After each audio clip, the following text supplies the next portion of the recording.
This example is related to the other example from the first part of Module 1.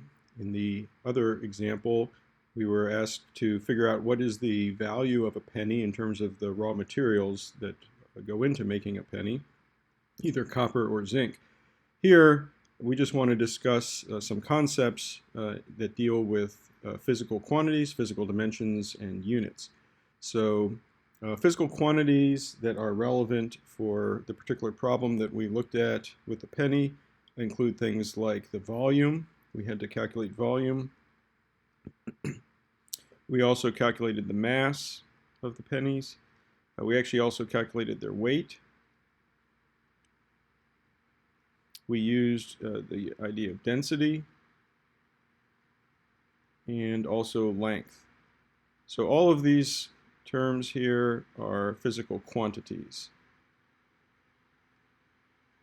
So these are all physical quantities.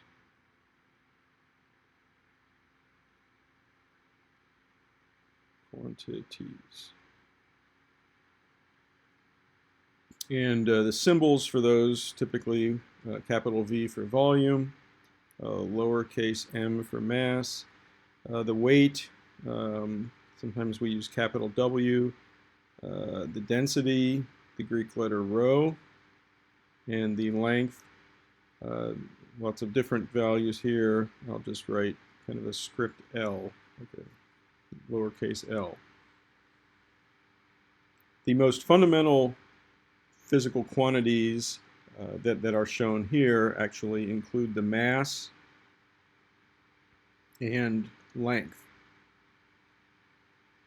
So these are fundamental physical quantities that are going to be used to define the dimensions, physical dimensions of other physical quantities.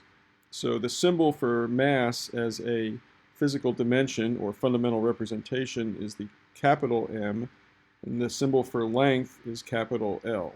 So these are these physical dimensions or fundamental representations. Physical dimension, fundamental representation.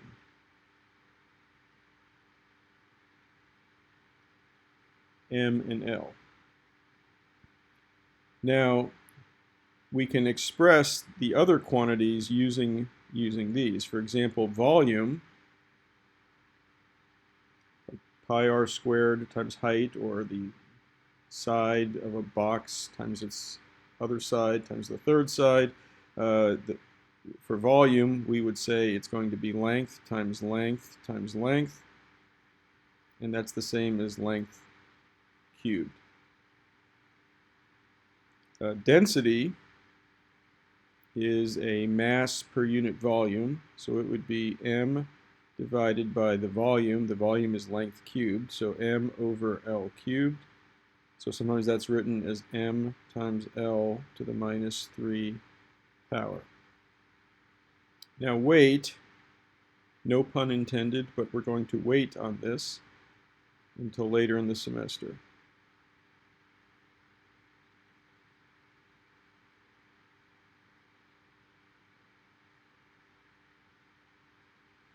So the physical dimensions for volume, or the fundamental representation for volume, would be L cubed. For mass, it's just m. For density, it's mL to the minus 3. And for length, it's just capital L. Now we can also talk about units. So for mass, our typical units are a kilogram. But as we saw in the problem that we worked with the penny, 1 kilogram is the same as 1,000 grams, which is 10 to the third grams. For length, the typical unit is a meter. That's the same as 1,000 millimeters, which is the same as 100 centimeters. So for example, density, mass per length cubed, this would typically be a kilogram per cubic meter, but we used a gram per cubic centimeter. And volume could be typically meters cubed, but we could use millimeters cubed or centimeters cubed.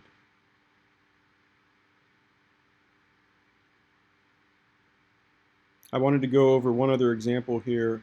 We actually did this in the other problem, but I just want to make this even more clear. So let's say, for example, that we had a volume of 3.60 times 10 to the 2 cubic millimeters, and I wanted to convert that into units of cubic centimeters.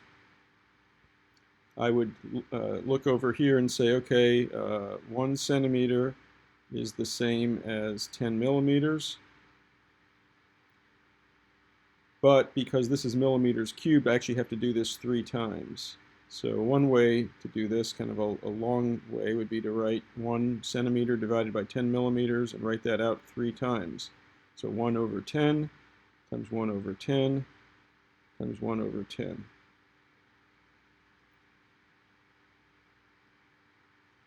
And that way, when we cancel out the millimeters cubed, you're actually canceling out 1 over 10 times 1 over 10 times 1 over 10, which is equivalent to 1 over 10 cubed.